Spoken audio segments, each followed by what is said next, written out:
Aujourd'hui, on va vous montrer comment appliquer l'huile naturelle Kunos sur le bois intérieur à l'aide d'une mèche de coton. C'est une des meilleures techniques d'application pour les petites et les moyennes surfaces, comme les planches à découper, les comptoirs de cuisine, les vanités de salle de bain ou n'importe quel autre meuble. Pour ce qui est d'un plancher, je vous invite à regarder la vidéo « Comment créer un fini satiné avec l'huile Kunos en utilisant un tampon à polir ».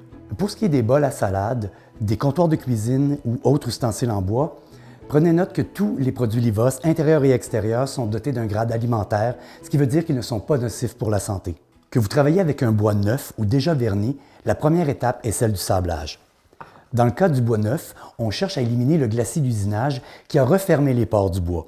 Pour ce qui est du vernis, puisque l'huile est un produit d'imprégnation, c'est-à-dire qui vient saturer les pores du bois, on a besoin d'éliminer la couche plastique imperméable causée par le vernis. Pour ce qui est d'une surface déjà huilée, on ne devrait pas avoir à sabler de nouveau. Dans le cas d'une égratignure, le sablage devrait être local et le fait d'appliquer de nouveau l'huile près de la zone endommagée fera complètement disparaître le défaut. C'est là toute la beauté de l'huile naturelle. Qu'il s'agisse de bois dur ou de bois mou, une recette de sablage qui fonctionne à tout coup est de faire un sablage progressif. En commençant par un papier de grain 80, ensuite 100, puis 120, 150 et pour les meubles 180. Pour ce qui est des planchers, Livos recommande un papier sablé de grain 150 maximum. Une fois le sablage complété, avant d'appliquer l'huile, il est important de faire les mêmes étapes de sablage sur un petit bout de bois échantillon de la même essence et du même lot que la surface à traiter. Pourquoi? Parce que la préparation et l'âge du bois peuvent aussi faire varier considérablement la teinte finale. Nos produits étant colorés avec des pigments naturels, il peut y avoir des variations de couleurs entre les lots de production. Par conséquent, il est primordial de faire un essai de couleur sur une petite partie de votre projet pour ensuite procéder à l'application complète. C'est ce qu'on va vous démontrer. Ici, on a deux essences de bois différentes, du pin et du merisier, avec le même grain de sablage, soit 180. On a aussi les mêmes essences, mais sablées au grain 80. À l'aide d'un bâton, on mélange uniformément les pigments dans l'huile. Pour les teintes plus foncées comme la couleur noyer foncé, les pigments sont un peu plus épais, donc on n'hésite pas à bien mélanger jusqu'à l'obtention d'un liquide homogène, en fait jusqu'à ce qu'il n'y ait plus d'accumulation sur le bout de bâton. Avec une mèche de coton, on applique l'huile sur l'ensemble de la surface. L'important en appliquant la première couche, c'est de bien saturer le bois. Ce qui est intéressant avec une mèche de coton, comparé au pinceau, c'est qu'on peut mieux contrôler la quantité de produit qu'on utilise. Avec un pinceau, on applique beaucoup plus d'huile d'un seul coup. Étant donné que la prochaine étape est d'essuyer complètement la surface, c'est d'autant plus de produits gaspillés.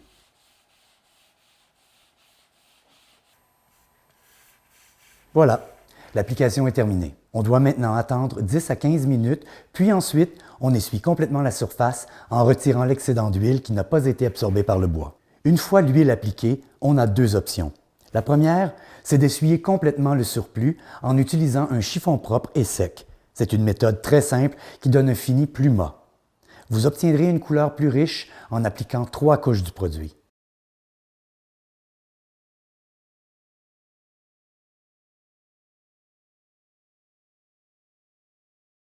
La deuxième option consiste à polir l'huile encore humide.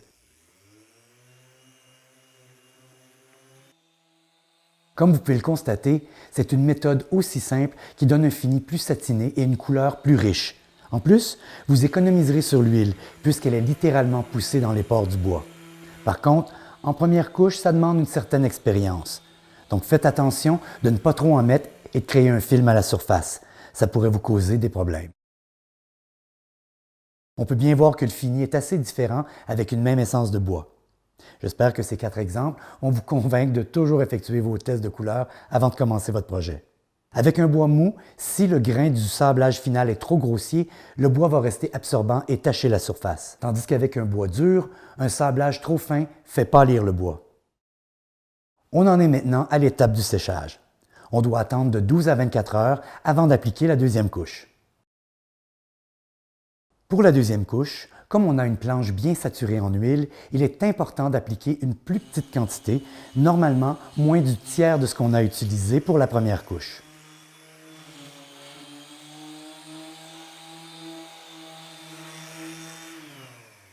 Voilà, C'est aussi simple que ça. Maintenant, on attend encore de 12 à 24 heures avant d'appliquer une troisième couche. On est maintenant prêt à appliquer la troisième couche. C'est la plus rentable pour plusieurs raisons. En effet, cette troisième couche va allonger la résistance du fini et donc la durée de vie de votre projet. La quantité d'huile qu'on a besoin pour la troisième couche est minime, environ 1/10 de ce qu'on a utilisé pour la première couche.